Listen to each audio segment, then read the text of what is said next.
Meus amados irmãos, professores de Escola Bíblica Dominical, pastores, a paz do Senhor Jesus Cristo. Nós estamos aqui mais uma vez com uma nossa lição da Escola Bíblica Dominical. E hoje nós estaremos trabalhando a lição de número 8, a sutileza do enfraquecimento da identidade pentecostal.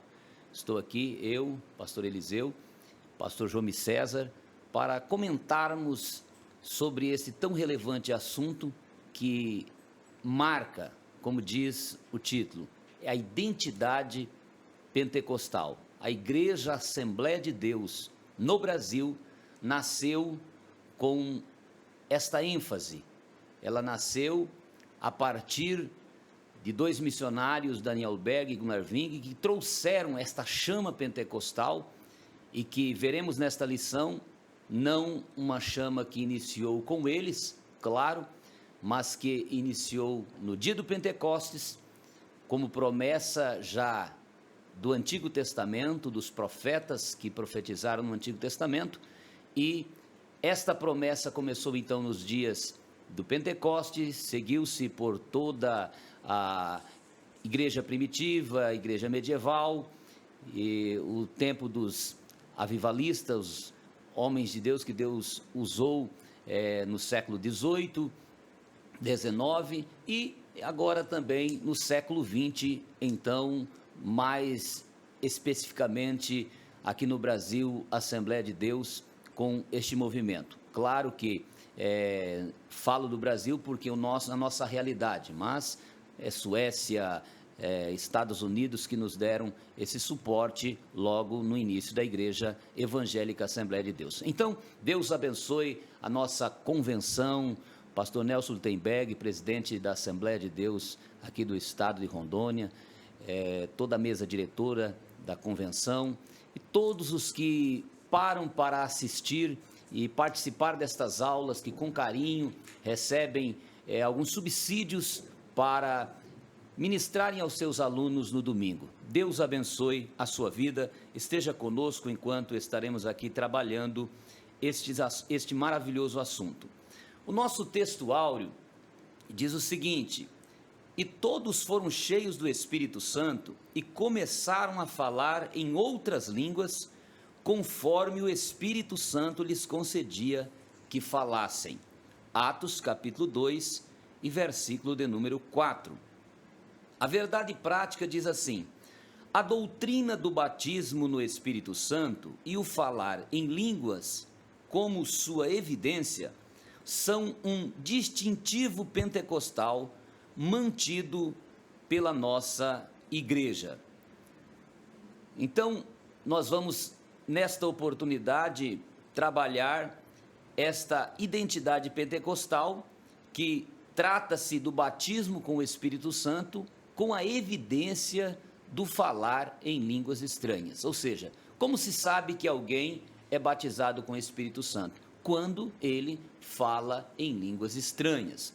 Sabemos que uma pessoa pode até ser cheia do Espírito Santo, mas batizada com o Espírito Santo, quando se identifica, quando se caracteriza batizado com o Espírito Santo, acontece pela evidência do falar em línguas estranhas.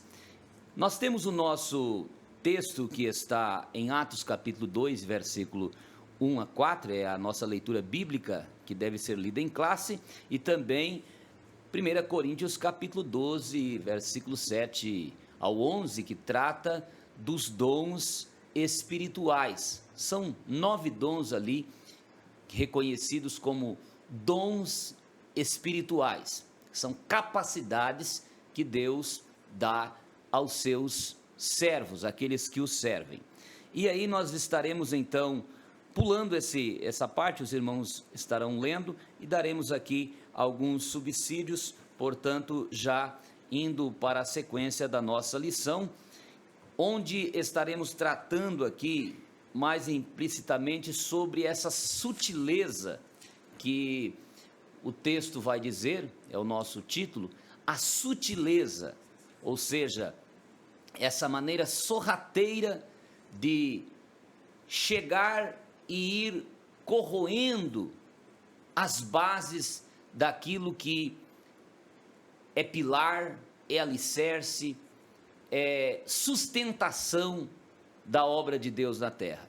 Então nós já falamos sobre várias sutilezas até essa lição de número 8, e hoje estaremos tratando dessa sutileza de enfraquecer, sutileza que enfraquece a identidade, essa característica, essa marca do pentecostalismo.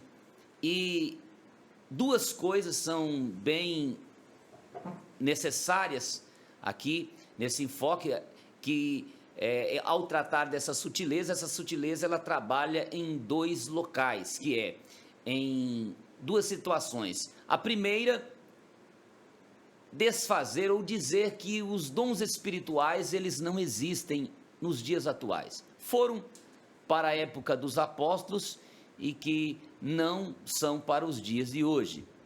E a outra sutileza é dizer que as línguas estranhas, elas, além de não serem para os dias de hoje, ainda não acreditarem na evidência do falar em línguas estranhas, ou até dizer que alguma pessoa é batizada, em alguns casos.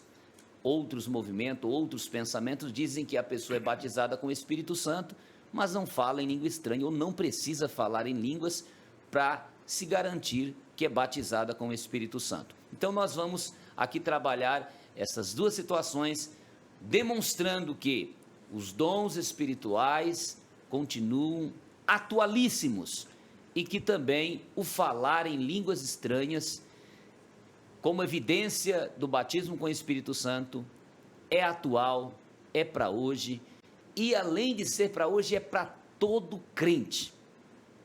Grandes, pequenos, aceitou Jesus, deve procurar receber o batismo com o Espírito Santo.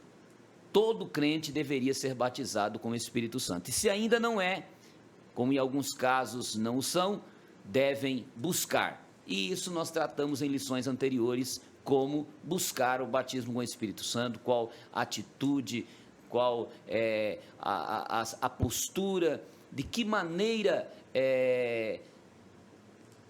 se apresentar diante de Deus em consagração, com leitura da palavra, uma vida de santidade, uma vida de devoção, querer receber, saber que o batismo com o Espírito Santo não é para dar um nome para mim, não é para me qualificar, para dizer que eu sou melhor, mas o batismo com o Espírito Santo é uma capacidade para que eu vá trabalhar, para que eu faça o serviço do Mestre Jesus. Então, é como um recurso, é como um instrumento, é como uma ferramenta para o trabalho. Logo, uma ferramenta como quem vai querer uma enxada de presente, né? Uma enxada é para trabalhar, uma foice é para trabalhar. Então, não é para engrandecer ninguém. Essas ferramentas servem para o serviço, mas eu preciso procurar, porque o serviço está diante de mim e eu preciso fazer a obra de Deus. Daí citarmos Lucas 24:49. Ficai em Jerusalém, até que do alto sejais revestidos de poder. Então, pastor João César, nós estamos aqui com esses 3 pontos, hoje a nossa lição um pouquinho mais sintetizada, embora com uma profundidade inexplicável, mas divide aí o primeiro ponto, Pentecoste bíblico, o que é Pentecostes bíblico, o segundo ponto, o distintivo pentecostal de nossa igreja, e o terceiro, mantendo a chama pentecostal acesa. Então nós vamos trabalhar sobre esses 3 pontos. E aí eu deixo aqui com o pastor João César, para que ele possa também apresentar alguma coisa sobre esse assunto tão glorioso, e assim nós vamos aqui conversando, pastor João César, sobre tantos detalhes que a obra pentecostal implica nos dias atuais e que precisam ser reforçadas, especialmente algumas que estão sendo deixadas, estão sendo abandonadas, algumas atitudes que nós crentes não podemos de maneira nenhuma abrirmos mão. Paz do Senhor, pastor Eliseu, a paz do Senhor a todos os nossos telespectadores. que a bênção de Deus continua derramada em cada coração. De fato, a lição de hoje é deveras importante, ela traz um título que nos chama muita atenção e temos que nos ater a isso com um pouco mais de dedicação. A sutileza do enfraquecimento da identidade pentecostal. O inimigo age hoje com uma sutileza tremenda para enfraquecer, mas querendo nos fazer sentir fortes. Ele age na sutileza, pastor Eliseu, como se fosse para nos mostrar grandão, para nos aparecer grande, nos aparecer que somos fortes, etc., mas solapando, tirando toda aquela estrutura e nos deixando mesmo assim como se fosse uma madeira ocada. Só a casquinha por fora, tipo um ovo de galinha. Então, quando você aperta, ele quebra. A ideia que o inimigo quer é isso aí, é nos fazer pensar que somos grandes, fazer pensar que somos fortes, quando na verdade ele retirou tudo aquilo que nos fazia fortes de verdade. À semelhança de Sansão. Sansão era um homem que tinha muita força, e a força de Sansão era extraordinária, ela era transcendental, ela vinha de Deus para ele. Deixa estar que o inimigo foi solapando a força dele. Eu estava analisando outro dia, em mais de 16 momentos Sansão foi abordado e perdendo força, mas ele não imaginava que estava perdendo a força. Para ele estava se mantendo porque ele fazia as mesmas coisas. Mas em dado momento, o Espírito de Deus se retirou dele. E quando ele acorda e se levanta e fala, eu me livrarei como das outras vezes, a força já não estava mais nele. E agora foi sofrer. Então, me parece, pastor Eliseu, que essa sutileza, ela também passa por esse caminho aí. O inimigo querendo nos manter pensando fortes, mas tirando ele as nossas estruturas, nos enfraquecendo, de modo que quando o movimento pentecostal perceber, de pentecostal ele já não terá mais nada, estará todo solapado. Satanás, ele é o pai do engano, né, pastor? Então, o trabalhar dele sempre foi sutil, tentar utilizar-se de plágio, de imitação, buscar recursos como engrandecer a pessoa, como nós estamos ouvindo aqui, e estar do lado, ser amigo. Ele não vem com a cara feia, ele vem com a cara de anjo, e a Bíblia chega a dizer como anjo de luz. Então, hoje nós encontramos movimentos enormes que trabalham de forma a organizar ajuntamentos, e as pessoas se tornam amigas, se tornam até grupos fortes fisicamente, fortes até na amizade, mas será que na hora que precisarmos da força espiritual para combatermos os poderes das trevas, que são, que a Bíblia diz, não temos que lutar contra a carne e sangue, mas sim contra esses principados, nós vamos conseguir? O inimigo sabe como tirar essas ferramentas. Então é sobre isso o assunto, né, pastor? Que Deus tenha misericórdia de nós e que Ele nos mantenha, que Deus nos mantenha vigilantes e atentos, para que quando acordarmos, nossa força não tenha se ido de nós, mas que o nosso Deus, a sua onipresença, a sua onisciência, a sua onipotência, esteja em nós, e aí, com certeza, somos mais do que vencedores em Cristo Jesus, e que nosso alunato, nossos irmãos obreiros que apoiam a escola dominical, nunca deixe perder essa força, que o inimigo, com toda a sua astúcia, não consiga nos fazer apenas pensar pentecostais, e já tendo retirado de nós a essência, mas que Deus nos mantenha pentecostais, e com a essência pentecostal, aquele pentecostalismo clássico, o pentecostalismo bíblico, e assim o nosso crescimento espiritual será mantido.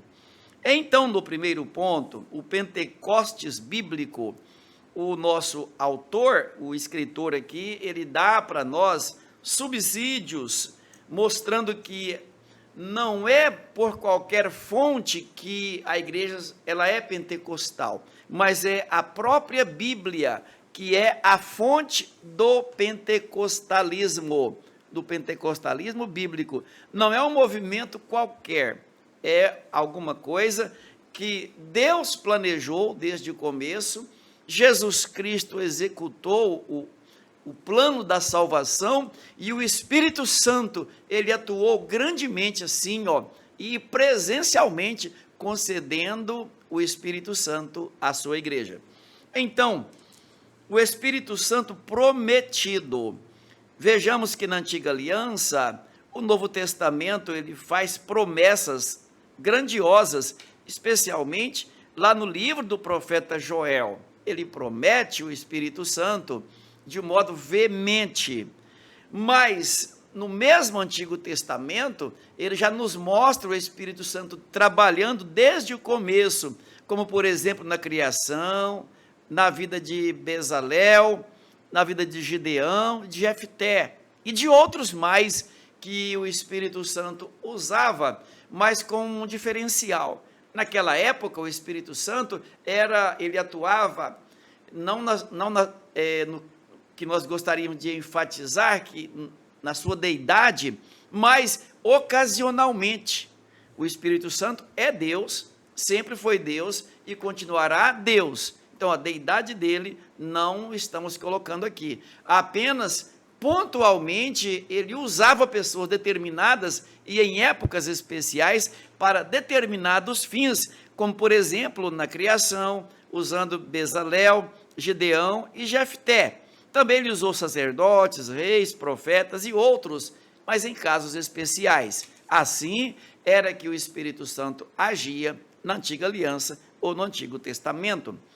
Chega o profeta Joel e abre um leque maior e fala que, na verdade, a promessa era para os pais, para os filhos, para os que estão perto, para os que estão longe, para os novos, para os idosos e etc. Então, ele amplia esse leque onde o Espírito Santo estaria atuando.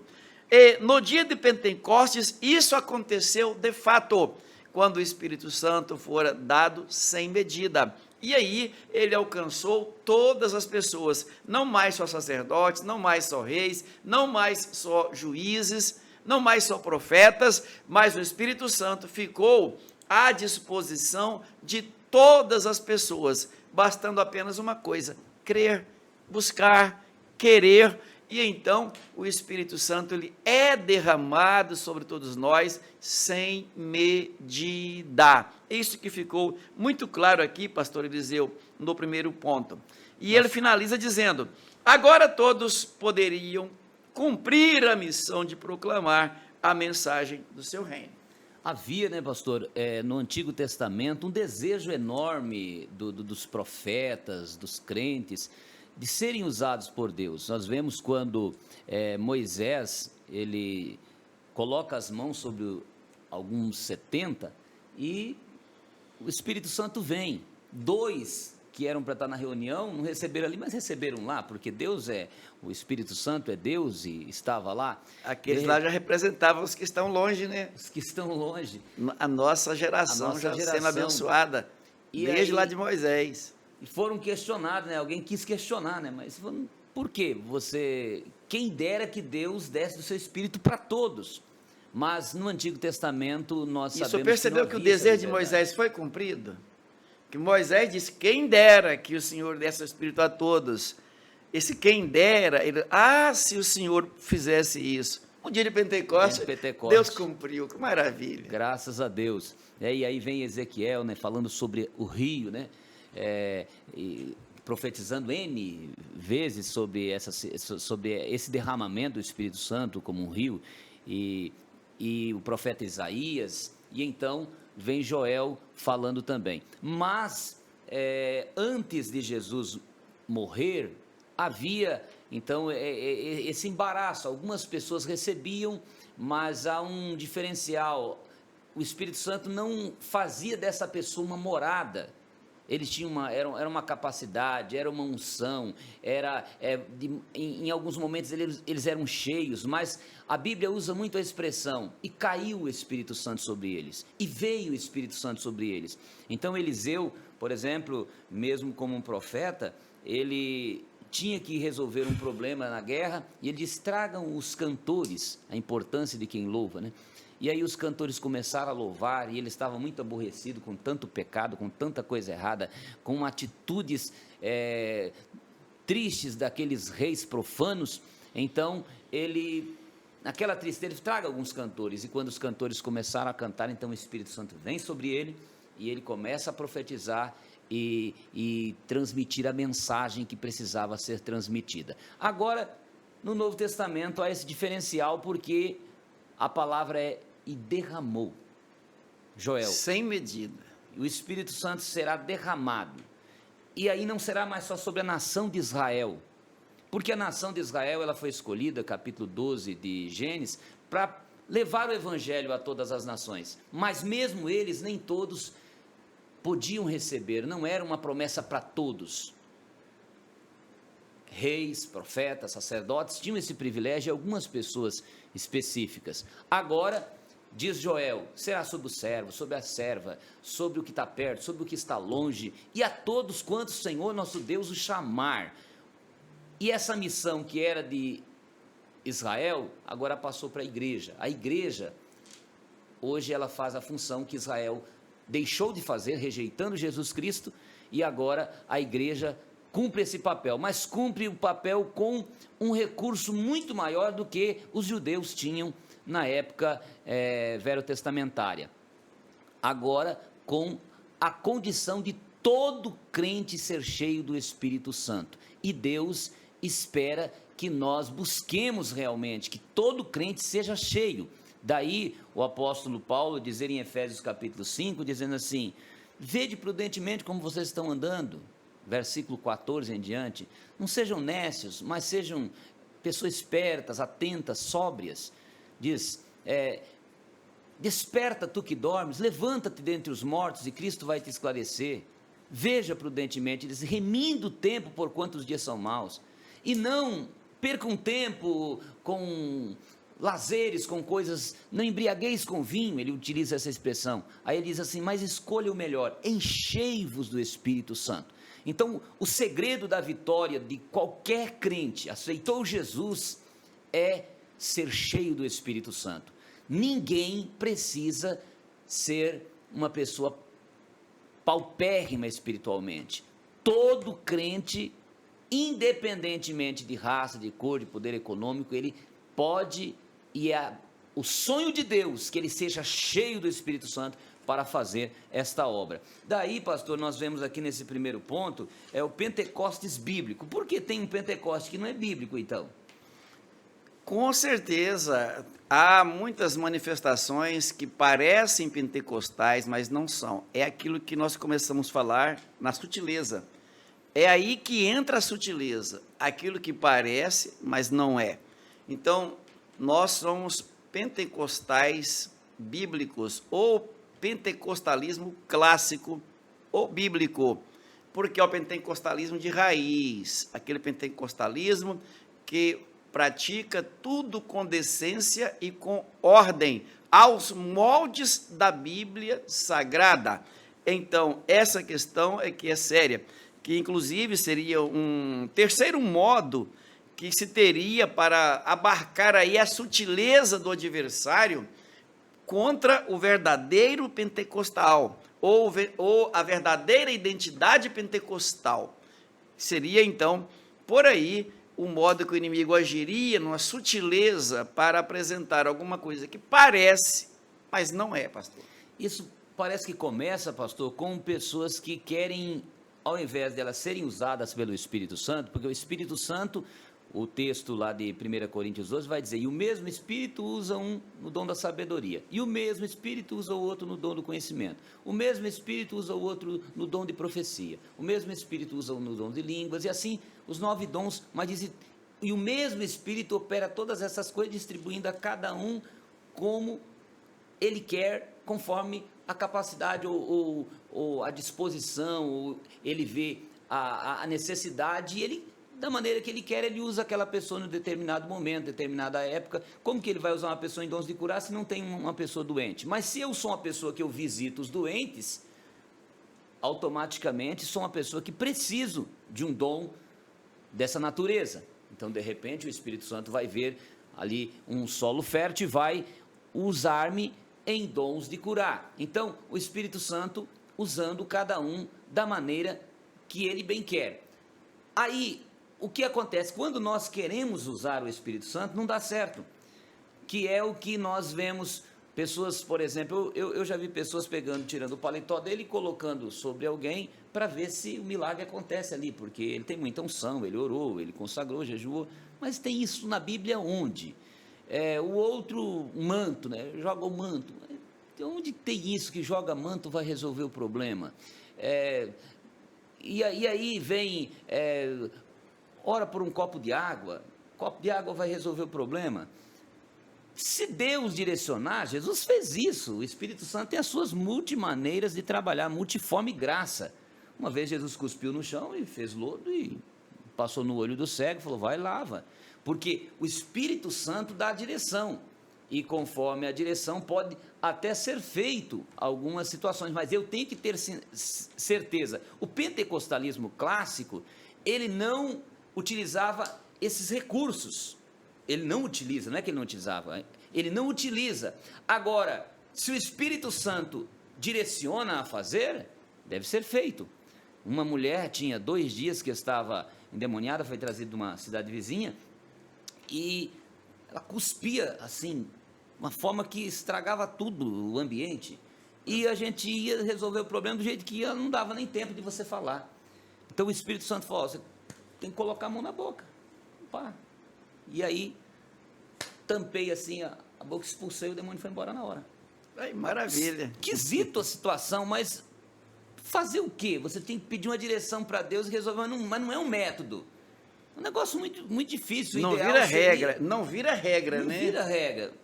O ideal é você expulsar, você nem tocar no endemoniado, seria o ideal. Mas há classes de demônios caso diferentes. Foi necessário. E a gente precisa ter a direção do Espírito Santo. Então, o pentecostalismo clássico é aquele que tem uma direção do Espírito Santo e deixa o Espírito Santo nos usar, e não querermos usar o Espírito Santo. Daí nós vemos esses movimentos, as pessoas, a mesma fórmula que fez ontem faz hoje, não adianta. Uma vez, pastor, eu estava num culto onde um irmão que tinha o dom de operação de milagres, ele estava atuando, e eu vi dezenas de pessoas sendo curadas, literalmente. E ele pregando aqui, eu pregando aqui. Do lado ele preguei um dia, ele pregou no outro, na festividade. E eu falei, é muito fácil. Mas o que acontece? Ele orava 2 minutos e os milagres estavam lá. E eu observei, aí fui falar com Deus, Deus falou, não é assim não. Com ele, eu trabalho com o dom, com você não. Espera o teu momento. Entendeu? Então, se Deus quiser me usar, Ele vai usar, mas não adianta, se você não tem o dom, não adianta querer agir como aquele que tem o dom. Agora, uma coisa é certa, todos nós oramos e Jesus cura, isso aí, todo crente tem obrigação de orar pelos doentes, e deve orar com fé, e Jesus cura, mas a capacidade, porque há, pastor, uma diferença entre a capacidade, virtude, talentos, habilidades. Uma pessoa tem uma habilidade de fazer a obra de Deus, uma habilidade, a pessoa desenvolve essa habilidade, ele recebe, ele tem facilidade para resolver alguma coisa, ele pode desenvolver ela com o tempo, mesmo que ele não tenha capacidade, mas ele estudou e ele desenvolve aquela habilidade por estudar. Tem o outro que ele já tem um talento, uma vocação, ele já nasce, parece, com aquela habilidade. Você fala, mas nunca ninguém ensinou. Como que essa pessoa pega o violão e já começa a tocar? Ele tem um talento para aquilo.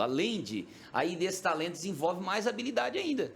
Mas a habilidade é diferente de talento, porque o talento é diferente da habilidade. Mas são coisas naturais. Virtudes. Uma pessoa pode ser uma pessoa que tenha prática de respeito, de moral, ele tem algumas virtudes que se destacam na vida dele, mas isso não obrigatoriamente tem em todas as pessoas, e também não é um dom espiritual. O Espírito Santo pode dar virtudes como fruto do Espírito, para a pessoa desenvolver, que vai crescendo e desenvolvendo. Agora, o dom espiritual, ele é uma capacidade, é diferente, doada diretamente por Deus, o que as pessoas misturam muito e querem que seja desenvolvido, que querem que seja aprendido. Claro que, se eu tenho um determinado dom, à medida que Deus vai me usando, esse dom se torna mais familiarizado, isso é normal, mas não significa que dom é aprendido. Eu vou aprender agora para ensinar dons, e olha que tem movimentos, pastor Jormi César, que ensina como você atuar nos dons espirituais. Então esse é o pentecostalismo que não é bíblico. Esse é falso, e temos que nos afastar dele. Eu estava observando aqui que os dons espirituais, então, são atuais.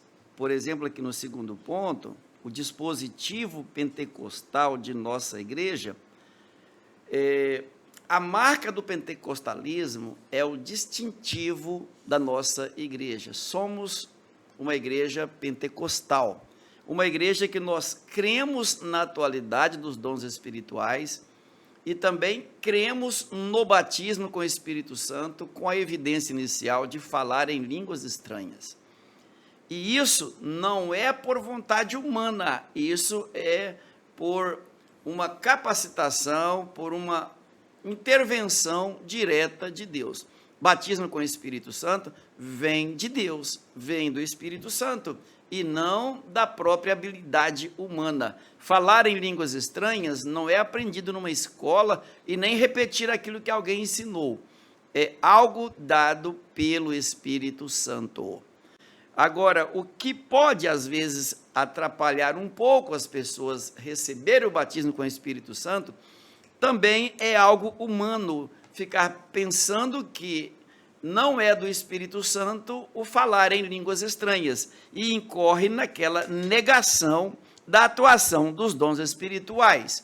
Então, nós não podemos nos negar a realizar aquilo que Deus quer realizar em nossas vidas. O senhor percebeu que foi Agostinho, um dos renomados teólogos da igreja, que em 354 a 430, ele implementou esta doutrina, que na verdade não é uma doutrina, ele implementou uma teoria de que os dons espirituais haviam cessado.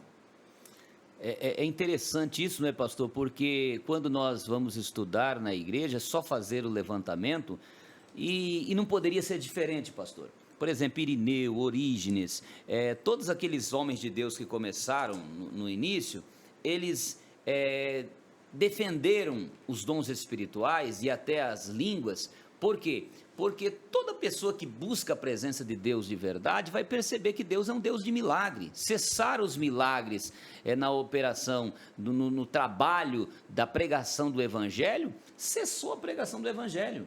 Jesus salva, cura, batiza com o Espírito Santo e vai levar-nos para o céu. Se nós observarmos nos ensinos paulinos, nós não vamos ver Paulo falando muito de milagres, porque não é a finalidade primeiro o milagre, a finalidade é a pregação para a salvação e, consequentemente, agora discipular a pessoa, ensinar, como disse Jesus, e de fazer discípulos, ensinando, batizando nas águas e ensinando eles a guardar todas as coisas. Então Paulo ensina a santidade, sobre a regeneração, sobre a justificação, e vai ensinando, e pouco fala sobre dons. Mas quando ele está, por exemplo, em Listra, ele está pregando sobre a fé, e ele viu que um paralítico de nascença tinha fé, e a Bíblia diz que, vendo Paulo que ele tinha fé para andar, ele falou: levanta-te e põe sobre os seus pés, e o paralítico saltou, levantou e andou de nascença. Então, de quando em quando nós vamos encontrar ali os milagres, por exemplo, expulsando o demônio daquela mulher em Filipos, que lhe fez ficar preso, e uma serpente lá no meio do fogo, ele pega aquela serpente que deu-lhe uma picada, as pessoas ficaram esperando que ele caísse morto, porque sabia o poder daquela serpente, mas não aconteceu nada, e nós vamos percebendo vários, só que não há essa ênfase, assim também na história, pastor, muitas pessoas, muitos homens de Deus, entenderam isso, e eles pregavam o evangelho, mas sabiam que esse ficar proclamando os milagres, fazendo relatórios, não seria o interessante era fazer a obra de Deus. O senhor percebeu que no pentecostalismo clássico ainda continua assim? Não precisa de declarar um culto de milagre, não tem que declarar um culto disso, daquilo, outro. No meio da pregação, o obreiro está pregando, está ministrando a palavra, Jesus está batizando, está curando, está libertando, está operando maravilhas, porque isso é pentecostalismo clássico, aquilo que Paulo vivia. Ele não fazia culto de milagre, não fazia culto de libertação. O evangelho é a libertação. Pregando a palavra, está aí. Então, os demônios iam embora, o paralítico andava e etc. Porque isso é pentecostalismo clássico ou bíblico. Esse outro negócio que eles vão criando aí pelo meio da estrada, isso aí temos que ter muito cuidado. São as sutilezas. Mas que Deus tenha misericórdia de nós, da sua igreja, para que nós não embrenhemos nessas sutilezas que vão só nos solapando, nos tirando as resistências e assim ficaremos presas fáceis. Mas servindo a Deus com alegria, com sinceridade no nosso coração, Deus nos fará cada dia mais pentecostais de verdade. Hoje existe pessoas que pregam especificamente para Jesus curar, outros pregam especificamente para ofertas, né, dinheiro. Outros se especificam em falar em línguas, movimento do riso, né? Então, quando se percebe essas especificidades, temos que tomar muito cuidado, porque o evangelho ele é completo, não pode faltar nada, e nós não sabemos qual é a necessidade que vai estar ali naquele momento. O Espírito Santo é que vai nos direcionar. Então, nós vemos aí, pastor, esses homens de Deus, o próprio Agostinho, que foi um homem de Deus, ele se converteu, a princípio ele era um ateu, mas depois de entrar numa escola e fazer muitas perguntas filosóficas e aquela academia não dar resposta a ele, ele se revoltou e acabou aceitando a Jesus, que foi uma bênção, e se tornou um verdadeiro cristão. Ele fala sobre os milagres, se nós pegarmos as histórias de Agostinho, ele fala sobre os milagres. Só que houve um momento da vida dele que ele não entendeu muito bem, e foi exatamente nesse momento que ele escreveu matérias, porque ele escreveu muitos livros. Muitos livros. E aí, numa das matérias, ele escreveu sobre o cessacionismo dos milagres, que acabou sendo copiado e seguido por pessoas depois dele, mas se a gente for olhar no fundo, o Agostinho acreditava em milagres. Entretanto, trouxe um erro, um problema aqui para os demais que seguiram, né, pastor? E há evidências de que ele tenha também falado em línguas estranhas. Há evidências que Agostinho falou em línguas estranhas. Quer dizer, talvez um momento de vacilo aí. Ou uma fase anterior, pastor, porque o período da vida de Agostinho foi um período incrível. Ele viveu uma época de ateísmo antes de aceitar Jesus. Depois, acompanhado pela sua mãe, aí ele teve várias escolas e aí graus de conhecimento que ele estudou, e ele, desde o início, ele já ia escrevendo. O senhor imagine eu escrevendo uma matéria hoje com 45 anos e depois escrevendo uma com 80. Será que é a mesma coisa? Agora, hoje ainda com 40, ainda tem alguma segurança, alguma garantia a mais. Mas e se eu escrevesse um livro com 20 ou com 18? Então, a gente precisa observar em que fase da vida dele. Só que o que o comentarista quer dizer aqui, pastor, é que começou exatamente com ele. Infelizmente, aí foi o pontapé que prejudicou muita coisa para frente. Ainda bem que Agostinho não é Bíblia. Não é Bíblia. Ainda bem que Agostinho não é Bíblia. Por isso que nós não damos tanta ênfase aos comentários. Nós defendemos a inerrância da palavra, a Bíblia, e não dos comentários que são apostos a ela. Que Deus dê graça aos comentadores, e dentre eles também nós estamos comentando aqui, mas que Deus nos dê graça e a humildade para nos mantermos fiéis à palavra, sem acréscimos e também sem diminuição de seu conteúdo. Mas é isso, irmão Eliseu, que eu entendi aqui, foi exatamente isso, e acho que estamos colaborando muito com nossos internautas. Internautas, é verdade, eu acredito que estamos trazendo algumas coisas que são dúvidas e que de repente são eliminadas. No período da Idade Média, havia igreja institucionalizada, pastor, e também havia os crentes que não concordavam de maneira alguma com aquela igreja. E o mundo todo, por exemplo, até a nossa própria história, ela é de certa forma sintetizada, ela é de uma certa forma alienada. Trabalha uma área, mas esquece outras. Há povos, por exemplo, do mundo que não são trabalhados na nossa história. Nós trabalhamos muito a história europeia, né? Porque nós tivemos aqui o Ocidente, ele foi colonizado por europeus, então nós acabamos seguindo uma história europeia. Da mesma forma, na Idade Média, havia muitas igrejas, muitos povos, muitos crentes verdadeiros, mas que não compactuavam com a igreja no local, com aquela liderança, e que em casa clamavam a Deus, faziam suas reuniões, e que recebiam o poder de Deus, mas muitas vezes não podiam nem abrir a boca para falar, pastor. Se falassem, eram punidos seriamente. Mas o mundo nunca ficou sem pentecostais de verdade. Isso que é importante. Ao longo da história, Deus manteve o seu Espírito Santo derramado sobre os seus fiéis. Século V, século Só não era VI. registrado. Nos anos 1000 e pouco, por exemplo, Bernard falou muito sobre milagres.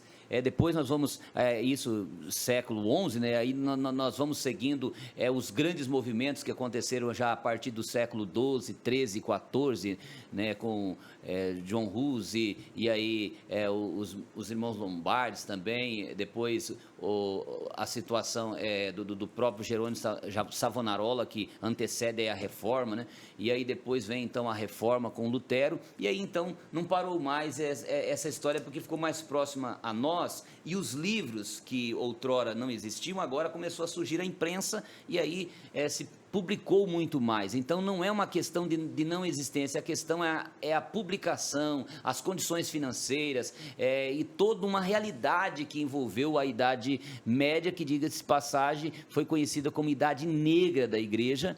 A história também registra como Idade Negra da História, por falta desses registros, desses detalhes, por quanto as pessoas viviam muito no anonimato, mas Deus nunca ficou no anonimato, Deus sempre operou e sempre operará. Glória a Deus por isso. Aí nós temos aqui o terceiro ponto, né, pastor? Mantendo a chama pentecostal acesa. Fidelidade às Escrituras, que o pastor já tratou aqui um pouco sobre esta fidelidade, e o exercício dos dons espirituais. Então, o que nós precisamos reforçar? Reforçar que a Bíblia Sagrada é a nossa regra de fé. Ela tem os instrumentos para que nós sigamos à risca. Ela é a regra.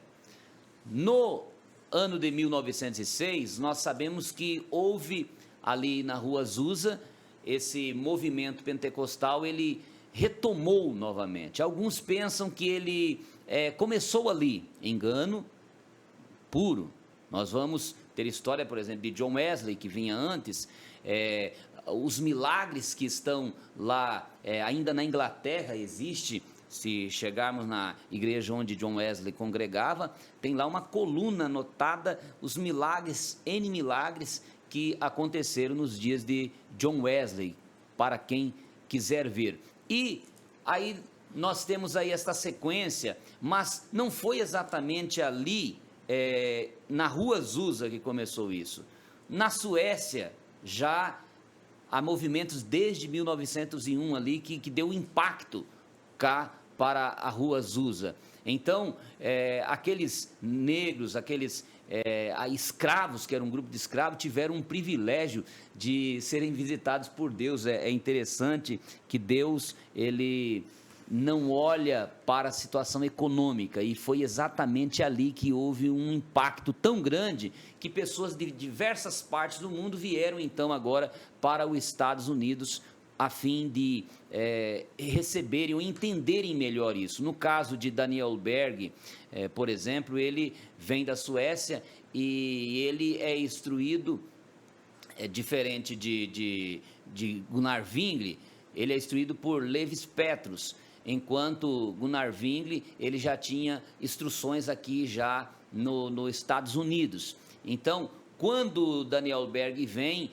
segundo a história, ele recebe o batismo com o Espírito Santo antes de chegar nos Estados Unidos, de tal forma que não pelo local que ele recebe o batismo com o Espírito Santo, mas pela origem. Então, ele tem uma origem de ensino sobre as línguas estranhas sueca, enquanto as origens, as bases de Gunnar Wingre estão aqui nos Estados Unidos, são diferentes. Depois os dois se reúnem cá e ali há um mover, porque os Estados Unidos, irmãos, ele surgiu a partir da Inglaterra, que nós sabemos, um povo inglês que vem para os Estados Unidos, e eles já vêm com esse pensamento cristão.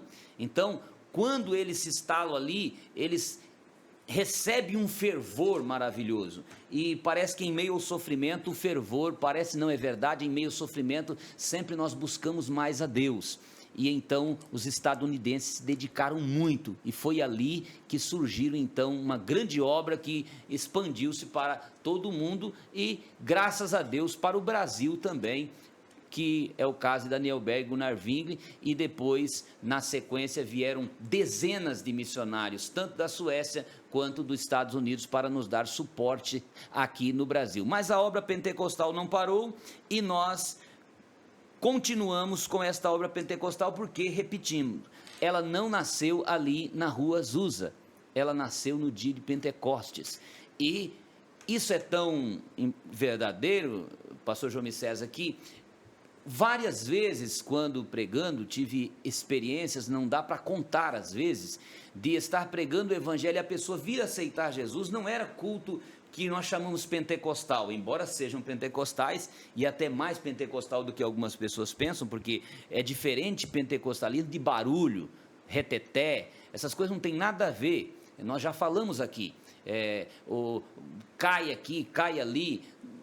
Não era esse o pentecostalismo clássico. O pentecostalismo é onde há ação dos dons espirituais bíblicos, línguas estranhas, conforme está em 1 Coríntios 14, que fala a Deus, e línguas estranhas que fala a congregação, que são os dons de línguas, que está ali em 1 Coríntios 14, o versículo 2 e depois o versículo 23 ao 26, que são tanto o dom como o sinal das línguas estranhas, que fala-se para Deus, como o dom como línguas, que é o congregacional, que fala para a congregação. Então,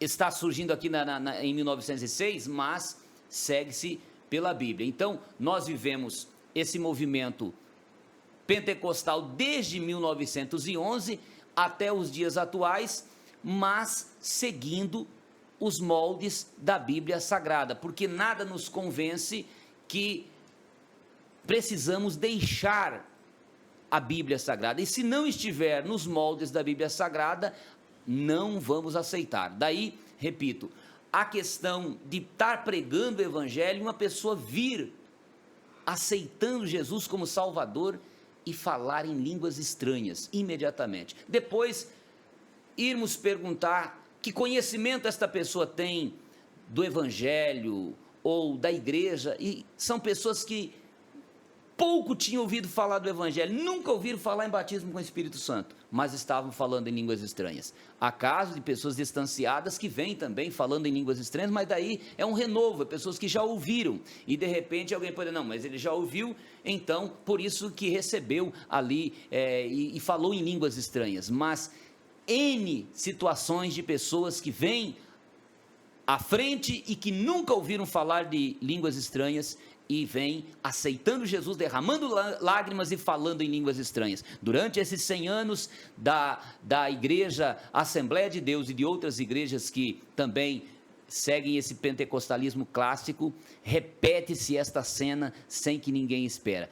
Aliás, em igrejas tradicionais, nossos irmãos tradicionais que têm dificuldade às vezes para entender sobre o batismo com o Espírito Santo, dezenas e centenas de irmãos saíram de lá porque adorando a Deus e servindo, de repente receberam o batismo com o Espírito Santo e começaram a falar em línguas estranhas, e aí ficaram com dificuldades de permanecer ali no grupo, que não falava em línguas estranhas, e acabaram então agregando ou se unindo às igrejas pentecostais clássicas. Alguns foram até expulsos de lá, né, quando receberam o batismo com o Espírito Santo, que entenderam que era algo diferente, entendiam que era um movimento diferente e tal, e então os expulsaram de lá, como foi o caso dos nossos primeiros irmãos assembleianos que receberam o batismo com o Espírito Santo aqui no Brasil. Lá no livro de Atos, capítulo de número 19, tem um fato muito interessante aí, Atos 19, Atos dos Apóstolos, capítulo 19, tem um fato muito interessante quanto a isso que o senhor está abordando.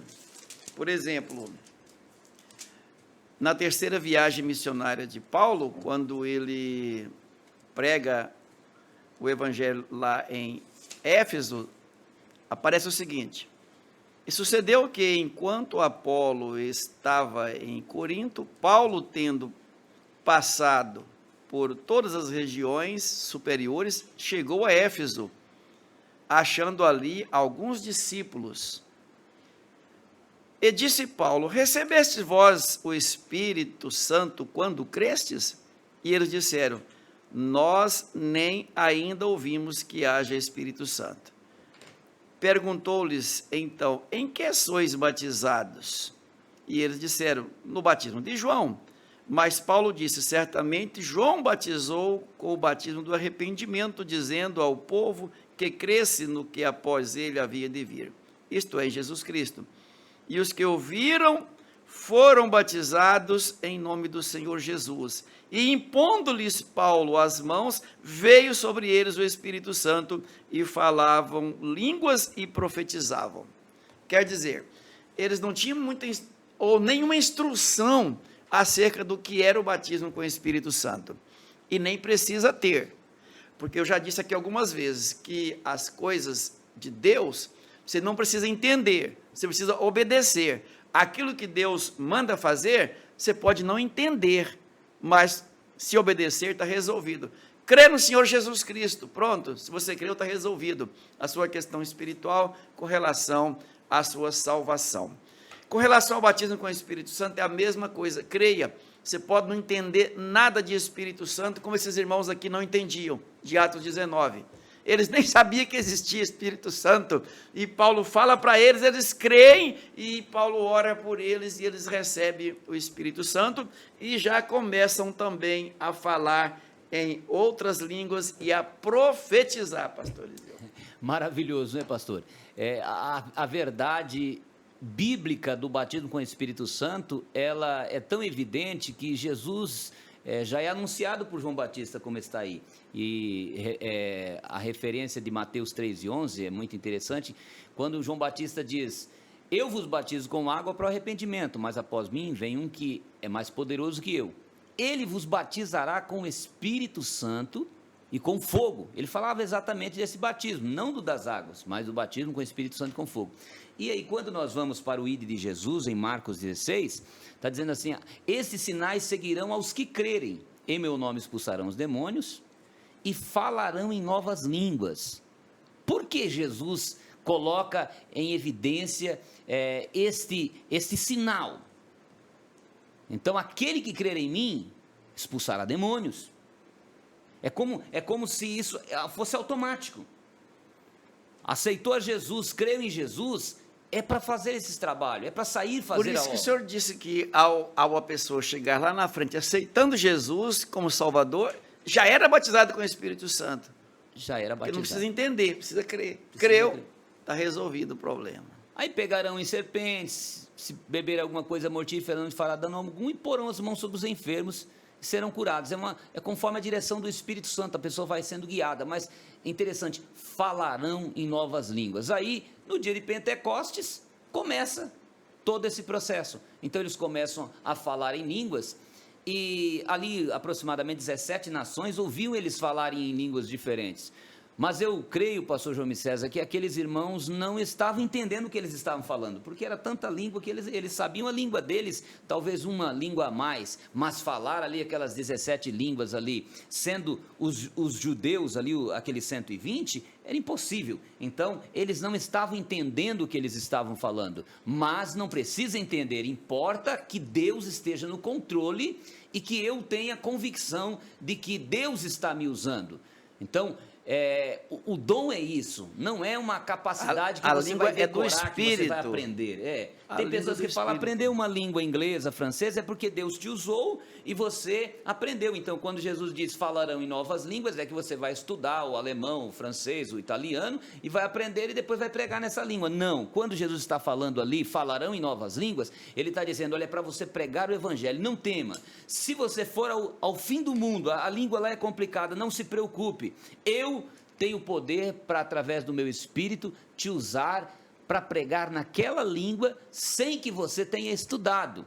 E também vou te ajudar a aprender a língua também, mas eu tenho poder. Se é isso que te segura, não tenha medo, não tema. Jesus não deixa nenhum tipo de temor em nós na missão de pregar o evangelho. Ele diz, vocês vão como ovelha no meio de lobos.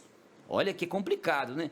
Ovelha no meio de lobo vai sobrar o quê? Mas daí ele diz assim, mas eu estou com vocês. Então, o que faz com que a ovelha sobreviva é porque ele está conosco. Então, ele dá os recursos, ele dá o suporte, e muitas pessoas desacreditam e dizem, não é possível. É possível sim, somos ovelhas, mas o poder de Deus está conosco. E aí a gente vê também em Atos 10, né, pastor? Atos 10, quando Pedro vai à casa de Cornélio, chega na casa de Cornélio e começa a falar de Jesus Cristo, da ressurreição, e o Espírito Santo vem sobre eles, e eles começam a falar em línguas também. E os que estavam juntos falaram, como que nós vamos rejeitar de batizar essas pessoas, quando eles recebem, como nós recebemos lá no dia de Pentecoste, igualzinho. E olha que eles são gentios, era Deus abrindo a porta para os gentios. Agora não só os judeus estavam recebendo, mas os gentios começam a receber, porque Jesus já havia estabelecido, criado, construído a igreja, e a igreja agora já estava inaugurada, e esta igreja é de todos quantos queiram aceitar Jesus e vir então para este reino, seja de qualquer tribo, língua ou nação. Uma vez aceitando Jesus como Salvador, crendo no seu sangue que foi derramado, na sua ressurreição, passa a ser igreja de Deus e tem agora uma autoridade dada por Jesus Cristo para ir pregando o evangelho. E Jesus disse, você vai pregando o evangelho, mas não vai sem poder. Fique em Jerusalém até que seja revestido de poder, recebereis poder, Atos 1:8, ao descer sobre vós o Espírito Santo, e ser-me-eis testemunha tanto em Jerusalém, como em toda a Judéia, Samaria e até os confins da terra. Então, se falta em nós poder, vamos buscar poder, porque a obra está por fazer, há muito campo, há muita tarefa para ser feita, e sem o poder realmente eu considero e compactuo com a ideia, é difícil de fazer a obra, mas com o poder de Deus fica tudo mais fácil. Vamos continuar servindo ao Senhor e rejeitando essas sutilezas, em nome de Jesus. Pastor João César, com liberdade. Muito obrigado a todos que nos assistiram durante esta ministração, e que estes conhecimentos se incorporem aos vossos conhecimentos e possam produzir nova vida, novo nascimento e etc. Porque o verdadeiro avivamento, o verdadeiro pentecostalismo é aquele que produz mudança de vida e mudança de comportamento. Que Deus abençoe a todos, em nome de Jesus.